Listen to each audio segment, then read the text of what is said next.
Good afternoon and welcome to Lesson 5 of Italian Renaissance Fundamentals. And today we're going to be discussing the idea of the image and how it is that we changed from more symbolic Gothic artwork that was hieroglyphic in nature to the type of compositions that we see in the High Renaissance. And the artist who can best guide us through this transition are Giotto and Leonardo da Vinci. So in the previous lessons, we have covered artists like Giotto, Masaccio, and other transition artists, but Leonardo da Vinci, I think, is the most crucial one that will really lead us into the brand new types of compositions that we see in the Renaissance, as well as Giovanni Bellini and a few others that we'll discuss today. So let's begin the lesson.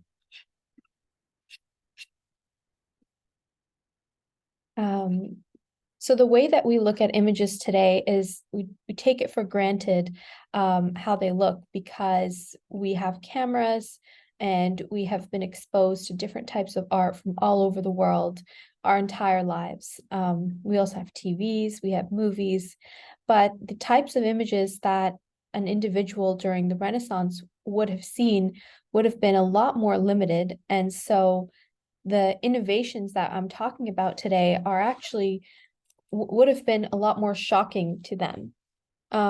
This lesson is called Leonardo and the Birth of Naturalism. Naturalism is another word for, I think it's similar to realism. It is the study of the real world, nature, how it works, how human anatomy looks, how human anatomy functions. Leonardo da Vinci was known for having hundreds of notebooks where he recorded his observations about the world. And many of these are now publicly available for people to view in museums. So we can see that he was a polymath, not for the sake of impressing someone or for getting some kind of prestige, but because he believed that in order to be properly be an artist, he had to study the world that he was trying to depict properly. And that's kind of a beautiful thing. It's a completely different way of understanding the role of the artist from previously with the people before him who thought of an artist as just an artisan.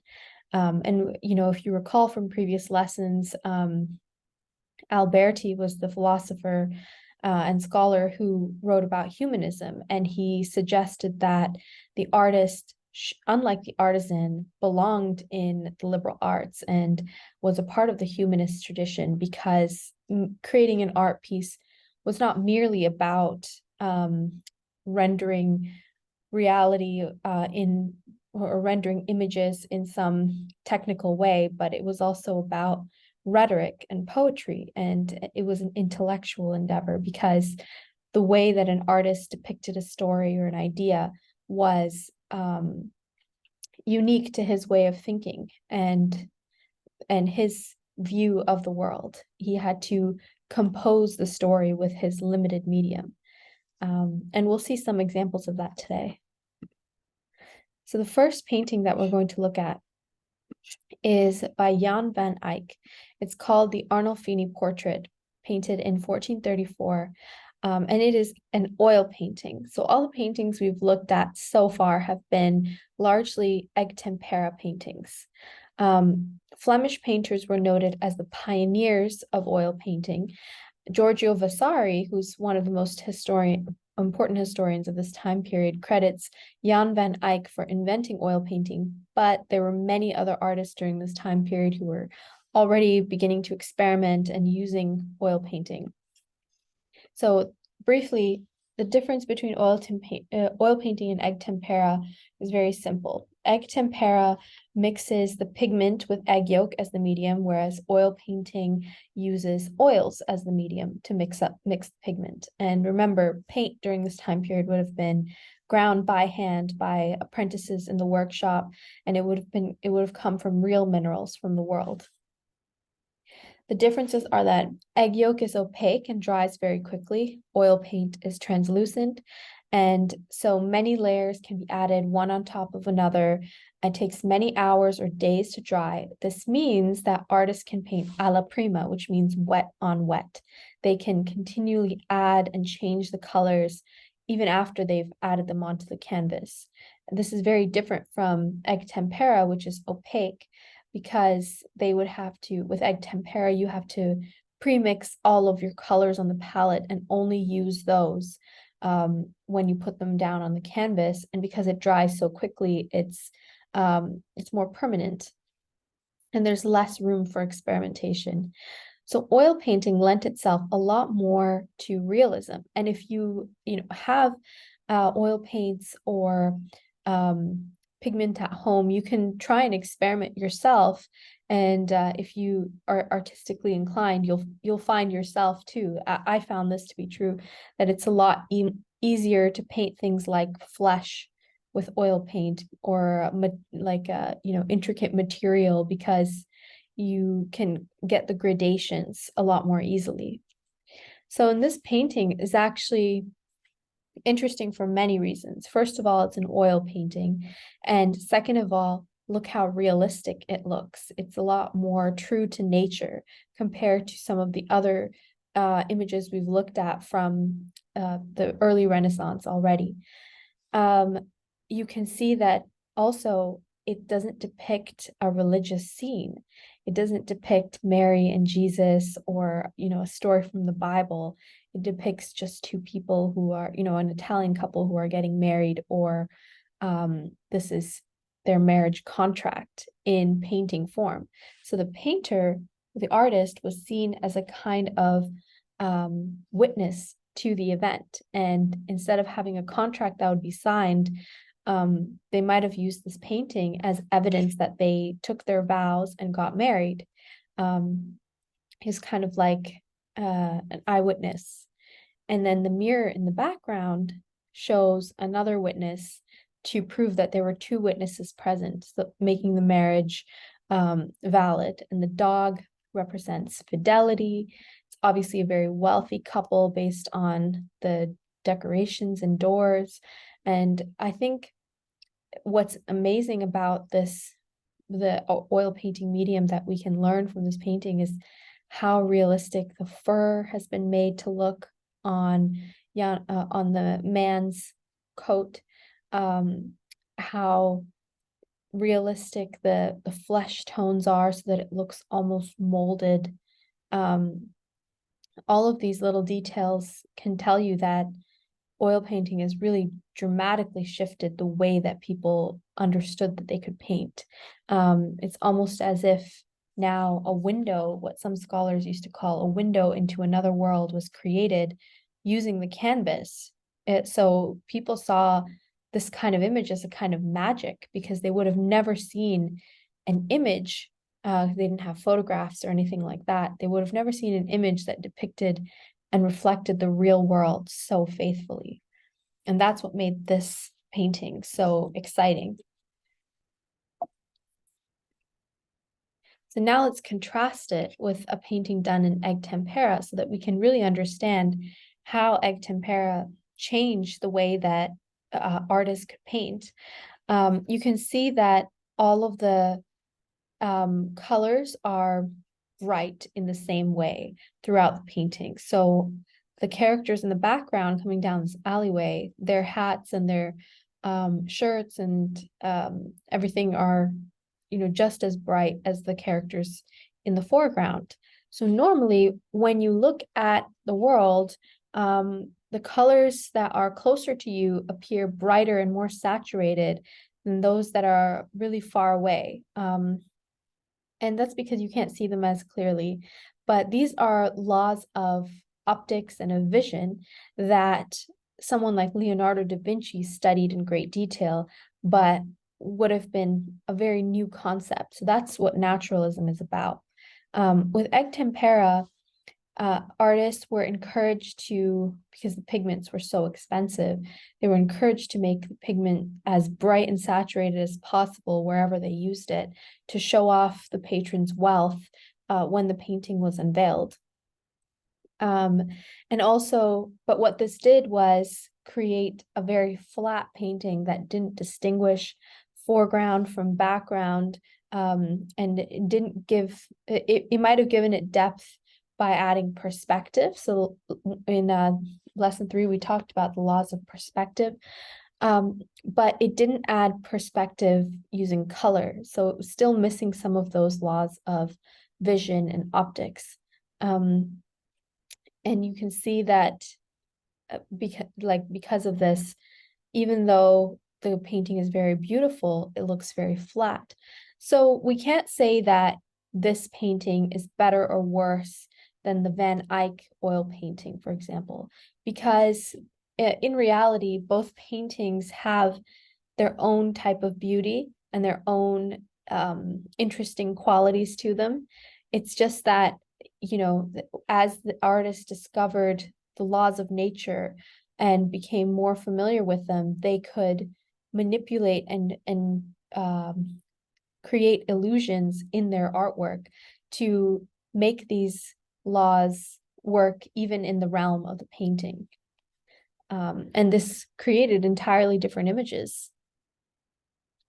Here's another one by Fra Angelico, The Deposition of Christ, painted in 1434, tempera on panel, and it's found in the National Museum of San Marco in Florence. You can see the same kind of flat effect, even though they figured out the ideas of perspective, that buildings that are far away are smaller than the buildings that are close up, and people that are further away are smaller and can be staggered one behind another. Nevertheless, it still has an overall flat effect, and you can see that everywhere that blue is used, the blue behaves in the same exact way. You don't really have lots of different blues or different reds, because all the colors would have been pre-mixed. Excuse me. Here's another one, Benozzo Gozzoli, Procession of the Magi, painted in 1459. And this is a fresco, not an Eyck tempera painting, but you can still see kind of the same principles are at play here, where every single detail, every object, every character is given equal importance in the painting. There's no hierarchy of vision. So, the characters in the foreground are not given more details or more color vibrancy than characters that are further away. And this means that you kind of give a kind of equality to everything that prevents you from directing your eye one way or another. You can kind of look at any detail and start from there. And this has its own value, because this would have been really interesting to look at. If you don't have a TV, you don't have books that you can read, you can stare at this painting for a very long time and find so many interesting things to look at and consider as you look at it. Maybe the first time you look at it, you don't notice this deer that's running away, and then the next time you do notice it, and it's like an extra little story that's inside of the painting that you didn't notice. And I think that's what makes these kinds of paintings delightful, even compared to the high Renaissance paintings that had a little more visual narrative and hierarchy in their work. Okay, now we can see the effects of oil painting. This is by Antonello da Messina. It's called Dead Christ with Angels, painted in 1475 in oil, and it's found at the Museo Correr in Venice. What do you notice is different in this kind of painting from the oil tempera versions we have seen by medieval artists? Take a moment to consider it. So first of all, you can notice that the anatomy is very realistic. So the anatomy was very good in the previous paintings as well. However, in this one, it looks as if the figure is molded in 3 dimensions. You can see his leg looks like a leg. It has dimensionality, because with oil painting, you can blend forms, blend multiple colors on one form more easily because it's still wet, and so you can keep mixing the hues together to create the in-between hues that you can't pre-mix on a palette. You have to mix them on the canvas. And this is what allows and then the shadows as well on the arm, for example, or underneath the leg. So these shadows can be added only with oil painting, because it allows for adding those translucent layer upon layer, whereas egg tempera doesn't permit that. This painting has been unfortunately destroyed over time, but because of it, you can see the underpainting that the artist would have done in the drawings a little bit, which is very valuable in its own way. And then if you look in the background, you can see that the contours of the trees and how they're painted, the leaves of the trees, is very different than how the feather of the wing is painted. And that tells you that they've used brush strokes to distinguish between things that are close up and things that are far away.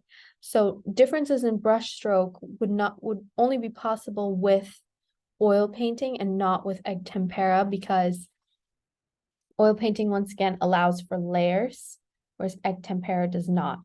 And oil painting also dries much more slowly. It takes hours and days. So this allows for the creation more of texture. And we'll see how Leonardo da Vinci takes advantage of these differences in brush strokes to achieve his work.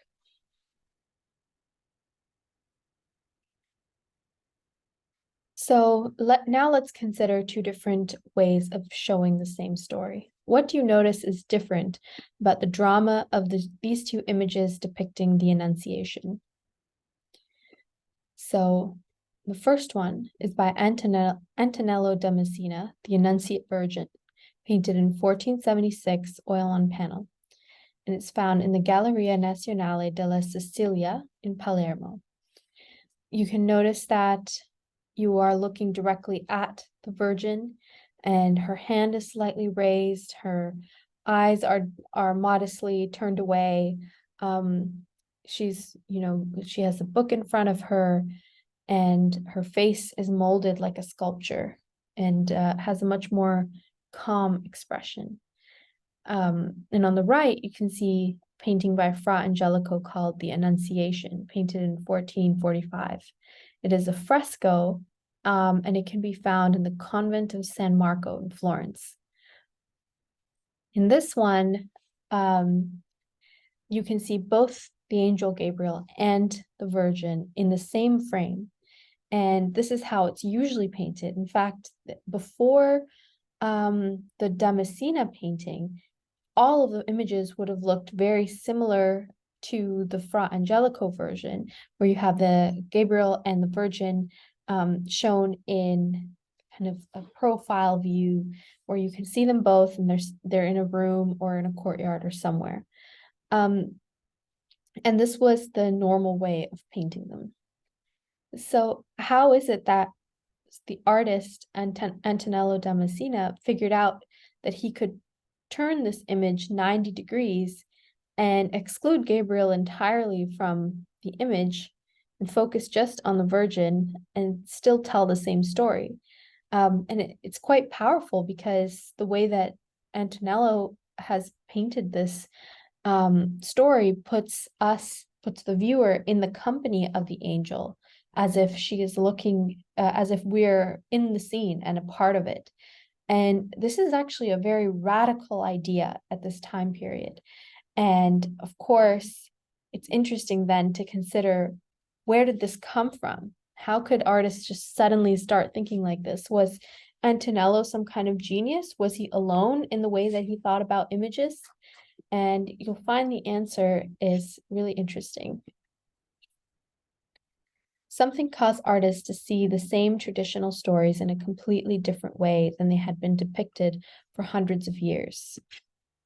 Medieval artists distinguished two categories of pictures: historiae, pictures to learn the stories from, and imaginae, pictures to adore and to assist in prayer. You can still see these today when you visit any kind of Orthodox church where where you can see that people often keep icons that they use to pray either in their house or in their work or in their car. And these don't really depict any kind of story. They're just an image of the Virgin Mary and Jesus or a saint, for example. In the 1400s, the most widely read book after the Bible was The Imitation of Christ by the Flemish theologian Thomas A. Kempis. In this book, he encouraged readers to look not only for symbolism in religious images, but to practice devotio moderna, meaning to immerse themselves emotionally in the stories and connect with the protagonists. So this new concept of considering the emotional aesthetic effect of religious images rather than merely their material symbolism allowed artists to reimagine sacrosanct compositions to invent new ways of seeing the same stories. So the way that, artists had been taught for centuries how to paint, particular stories from the Bible or particular myths, shifted with the Imitation of Christ because he encouraged people to think about what the emotional effect of the image would be. And the artists then shifted the way that they depicted the images to focus more on the emotional aspect of the story rather than just the literal symbols and the materiality of it. So for this one, the Annunciate Virgin, instead of just focusing on the fact that Gabriel was there, this is the symbol of Gabriel, the angel, and this is the symbol of the Virgin Mary, and this is the symbol of whatever other aspect of the story, and this is how they're always painted. Instead, the artist focused on how would have Mary felt in the moment and wanted to show and focus the painting on the expressions on her face that would reveal her emotions so that we can emotionally connect to the story. And so this kind of collapsed the dichotomy of historiae and imaginary images into just a new kind of work of art. And the viewer then has an entirely new kind of, you might even go so far as to say a new kind of religious experience when they view these kinds of images. And this, once the cat was out of the bag, it's, difficult to put it back. And now that's how we think of all images. We can't imagine only thinking of depicting stories in one way.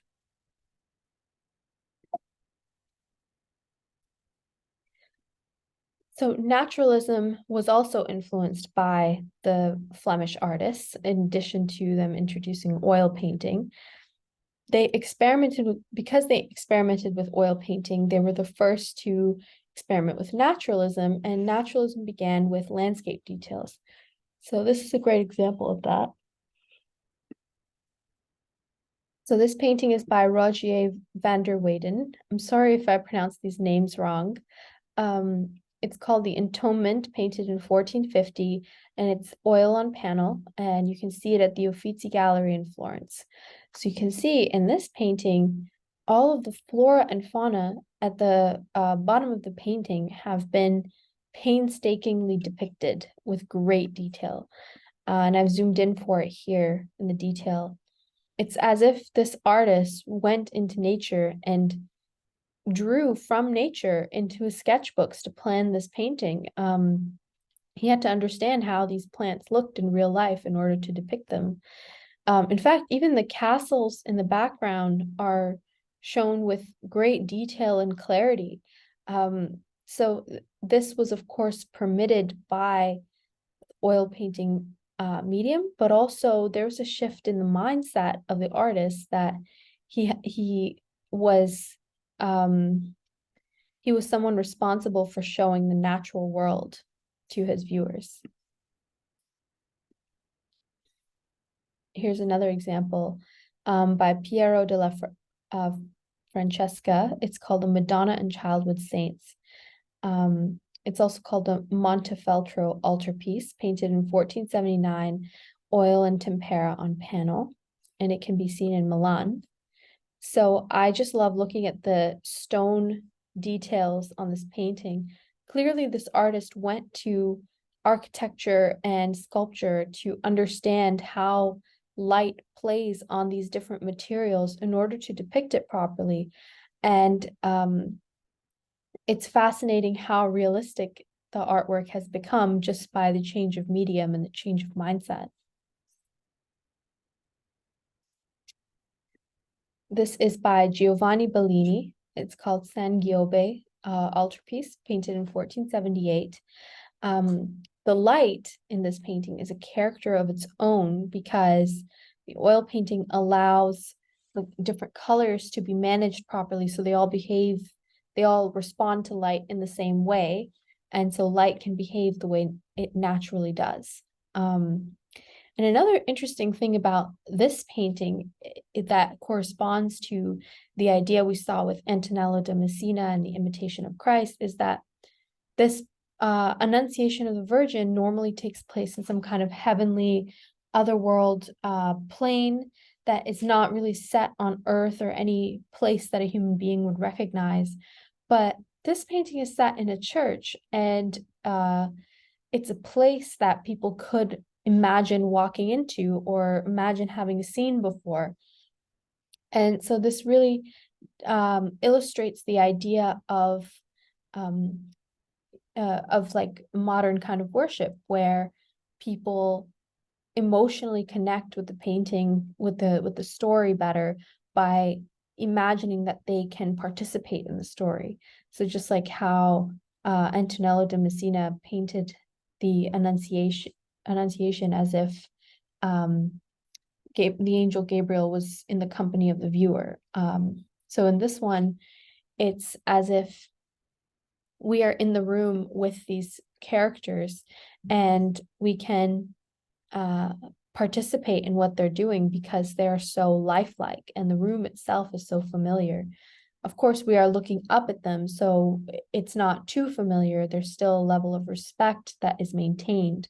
Nevertheless, the realism of this painting and the familiarity of the setting would have shocked a lot of Renaissance ordinary viewers of this painting.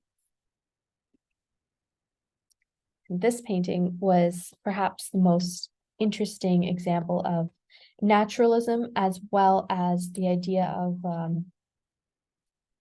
of emotional connection with the painting. So this painting is called Saint Francis in Ecstasy. It's painted in 1480, and it's done in oil painting and tempera, so a mixture of the two mediums. And it belongs to the Frick collection in New York. It's done by Giovanni Bellini as well. So normally the image of Saint Francis, so the iconographic hieroglyph, as I like to call them hieroglyphs because they're symbolic, they can't be changed. They hold meaning just in their structure and the materials that are in them, that are arranged in particular ways. So the ordinary image of Saint Francis shows him withdrawn in the wilderness, brought into ecstatic conformity with Christ, and there's usually an angel in the sky shooting rays into the saint's hands and his head. We can see him in the wilderness. We can see his arms laid out as if to receive these rays of light or enlightenment, but we don't see an angel shooting rays into his hands. Instead, we see the sun peeking out from the clouds, and the sunlight is what he is bathed in. So he has kind of transformed the seraph and the literal images of the divine into a kind of naturalistic metaphor, with the sun doing the same, taking over that role. So Bellini's Francis is more contemplative. His ecstasy is inward, and it merges with another scene where the saint composed a canticle in praise of the sun, moon, earth, plants, flowers, and the marvel of divine creation. So you can imagine that this is the moment of inspiration where he came up with that canticle, and he's considering the sun and the beautiful miracle that is the divine creations of earth. So, the light from the clouds takes over the role of the seraph. And so instead of having hieroglyphic symbols in the painting, we have the aesthetics of the painting taking over. And remember when we looked at the Adoration of the Magi painting by Benozzo Gozzoli in Florence, that painting had so many interesting little details to focus on. This one also has that, where there's very little hierarchy in the image. There is some, because of course your eyes go towards St. Francis first, and because of the lighting, and the lighting is the reason that you can have this hierarchy, because the oil painting allows the creation of these shadows, and you understand that this aspect of the painting is more important. But the other elements of the painting are done in just as much interesting detail. Like all of these plants in the middle ground, this donkey, this tree, the houses and castles in the background. They're all really interesting things to look at. And because it is a painting about St. Francis appreciating the natural world, and so because the artist paints the rest of the natural world with just as much clarity, the spectator can also appreciate the natural world and connect with St. Francis and what he must have been feeling in this moment when he stepped out into nature. So he's reminding us of that same feeling as we look at this painting. And perhaps when we walk away from the painting, we walk into the wilderness the next time, we will remember this painting and the feeling that it evoked. So all of this can be attributed to ideas from the Imitation of Christ and how he instructed both artists and spectators to look at religious images differently. So now we're going to talk about the color system and how that changed. And Leonardo da Vinci's greatest contributions in painting were with regard to color, in my opinion. He did a lot more than that, of course, but this is the first one we'll talk about. So before Da Vinci, there was the absolute color system that pigments painters used came from valuable minerals. Patrons wanted to see the richness in their final product. Each color was pre-mixed in the palette. And each object was painted independently. So the blue of this dress is not going to affect the red of the dress next to it. And the brightness of every object was equal and uncompromised. The light was not naturalistic, because when you have Leonardo da Vinci observed when he studied the world that when two objects are next to each other, the color of one influences the color of the other.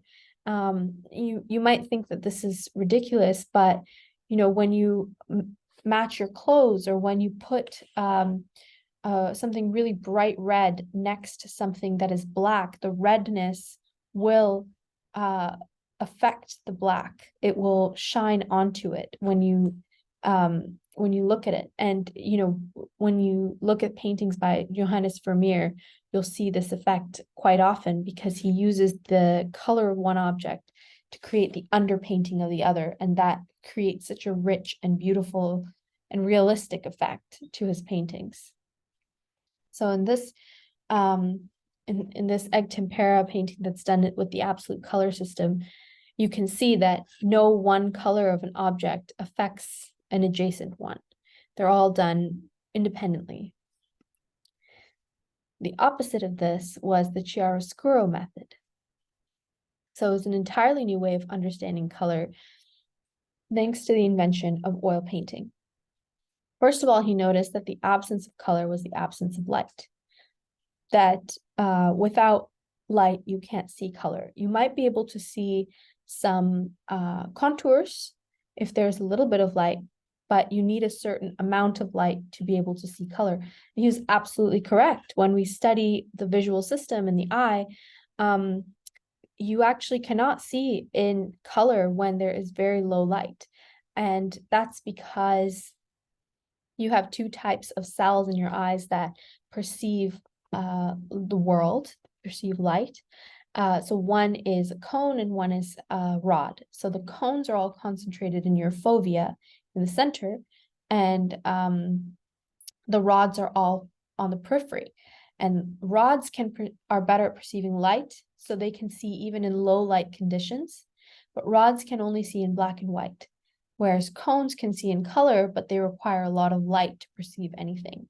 So Leonardo da Vinci's observations correspond with the biology of the human eye, which is fascinating because he didn't have a microscope, he didn't have all the modern technology that we have to do these experiments to validate his hypotheses. So, you know, if his reputation is correct, he was a genius. And he mixed colors. So what did he do with this information? He mixed colors not just with white, but also with black to create a wider range of values. So before they were just mixing colors with white, but he figured that if you add in black, you can get more hues. He also mixed the same proportion of black and white to each color that he used to create equivalent hues. So that meant that every color, you know, of value, let's say value 5 or value 6, would have the same amount of black or white mixed into it. And so when you painted objects that were different colors in the same light conditions, they would be in the same value, even if they're different colors. And that meant they would look in the painting as if they're responding to the light in the same way. And that would make the light seem more real, because light obviously doesn't change its behavior based on what color object it's shining on. And that's what made his painting so remarkable and new for people to look at. You can just see with this painting by Da Vinci, the Annunciation, painted in 1473. So of course he's gone for the normal way of depicting the event, where there's the angel Gabriel and the Virgin Mary. But you can see that the way he's handled the colors is completely different. Instead of just having, you know, this is taking one step way further from the first oil paintings that we looked at, because not only has he created dimensionality in the forms, but you can see that the dimensionality is a lot more dramatic, and there's more of a story that he tells. So it's not really the lilies that we focus so much on, but it's the drapery of the angel Gabriel, the red cloth, and the drapery on the Virgin Mary as well. It looks so three-dimensional. Even the stonework on this stool in front of her, this lectern. And that's what makes Da Vinci so intriguing in his color system. Let's look at another piece by Da Vinci. It's called Ginevra de Benci, can't pronounce that, painted in 1478 to 1480, and it's tempera and oil on panel. It's you can see it in the National Gallery of Art in Washington, D.C.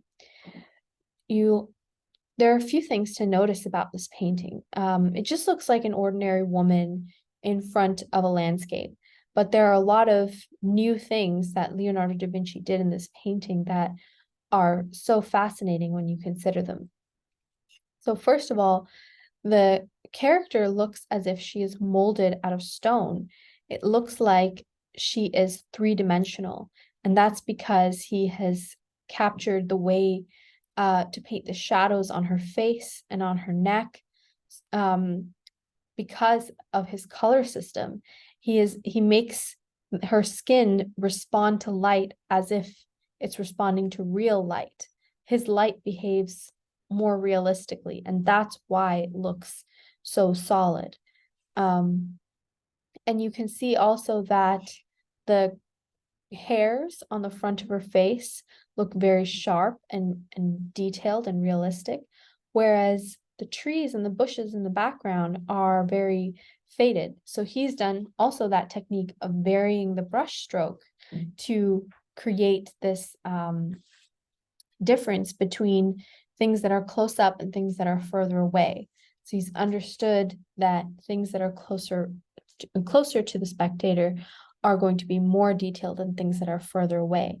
Not only that, he also uses something called the sfumato technique, which is varying the brush stroke so that it looks like there's an atmosphere that separates us from the landscape behind the woman. And that also creates the distance in the painting. And this was just as important to perspective as understanding vanishing points, things like that. So some say that this painting was incomplete and there was a bottom part that the patron cut off later on where it showed her hands. So this is a study of the hands that would have been underneath by Leonardo da Vinci. And this is a sculpture done by Leonardo's teacher, Andrea del Verrocchio, Woman with a Posy, painted in 1475. And some say that this sculpture was actually the inspiration for Da Vinci's original painting. But they were done so close together in time that it's hard to tell who created their work first. But nevertheless, this sculpture just reinforces how solid and three-dimensional Da Vinci was able to make his portrait look. And it contributes to the discussion of the paragon, whether sculpture is superior or painting. And of course, those in favor of painting would say that a sculpture just needs to make one detail in the world and render that as well as possible. But a painter needs to not only create that one detail, which is the woman, but also the entire world that she inhabits so that the spell doesn't break when you look at it, look at the things around her. We'll speak more about the paragon later on. Here's another sketch by Leonardo da Vinci, which is a drapery study done in the 1470s. And this is because Andrea del Verrocchio, his teacher, constantly made his students study drapery. He would throw wet cloth on statues and ask them to draw it as realistically as possible.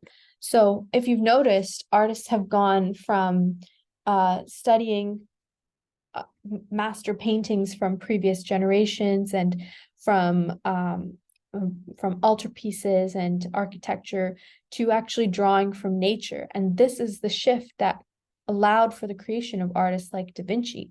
And in fact, he even references this in a quote that he writes in his book, Theory of Painting, which I highly recommend that everybody read.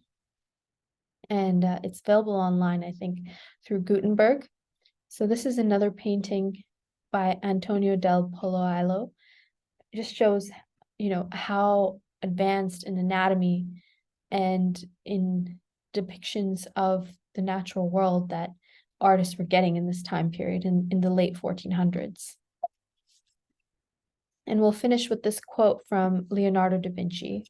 The painters, after the Romans, always imitated each other, and from age to age continually brought their art into decline. After these came Giotto, the Florentine, who, not content to imitate the works of Cimbo, his master, being born in the solitary mountains inhabited only by goats and similar animals, being guided by nature toward this art, began to draw upon the actions of the goats of which he was the keeper. After much study, he surpassed not only the master of his own age, but all those of many centuries past. After this, art receded because all imitated existing paintings, and thus it went on from one century to the next until Tommaso the Florentine, nicknamed Masaccio, showed by perfect works how those who take for their guide anything other than nature, mistress masters, exhausted themselves in vain. So what Da Vinci is saying is that if you want to create real art, if you want progress in art, you can't just copy the paintings of old masters and people who came before you. You have to observe nature and represent her faithfully in your artwork. And this opens up so many discussions for us today, because if you consider how AI art works today, AI art takes images that were already created by human beings, remixes them into a new collage based on the prompts, and then spits out a new, quote unquote new image. But it's not really new, is it? It's just a collage of things that have already been created. And this means that AI art, even though it can create interesting images, can never actually progress art beyond what has already been achieved. And only human beings are capable of doing that, because I think that nature has not just a material, but a spiritual element to it, the natural world. And so in order to perceive it, you yourself have to have a spiritual element to interact with it. And I think that's why only human beings can be artists and not machines. In addition, I wonder what Leonardo da Vinci would say about photographers, because photographers can certainly capture the natural world perfectly in the lens of their camera. But I wonder if they're capturing only the material aspects of it and not the poetic. And to understand the poetic aspects of the natural world, we will be studying Botticelli next week, and studying his Birth of Venus, and many other less famous but equally as interesting paintings that he created.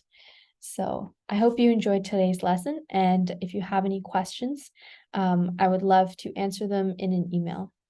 Thank you.